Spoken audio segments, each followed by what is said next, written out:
السلام عليكم ورحمة الله تعالى وبركاته. اليوم سنتعرف على طريقة تحضير طاجين بالقوانص وكبدة الدجاج. القوانص هما دوك القشاوش، كنقولو بحال قشاوش الكبدة وداكشي ديال الدجاج. كنحتاجو في المقادير بطاطا مقلية حسب اللي كاين، داكشي اللي كاين في الدار، كيلو من القوانص وكبدة الدجاج، وكاس ديال الحمص مطبوخ يعني مسلوق، والمعدونس والقزبر وملح وفلفل اسود والتوابل والزيت وكاس الماء والثوم. طريقة التحضير سهلة، كنشدو ديك البطاطا اللي قلنا وكنقطعوها، بغيت تقطعوها طول قطعوها طول، بغيت تقطعوها دوائر قطعوها دوائر، وكنقليوها في الزيت. من كتقلى كنحيدوها نحطوها جانبا.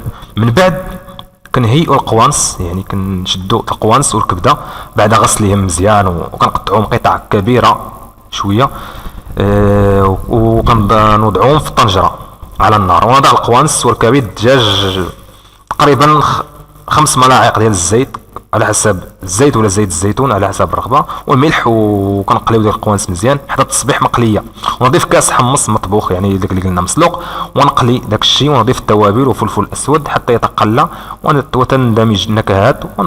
وكن في الاخر كنمرقوا، ولا خاص واحد شويه كنمرقوا بشويه الماء، كنجيبو باش نخلطوا داك الشيء.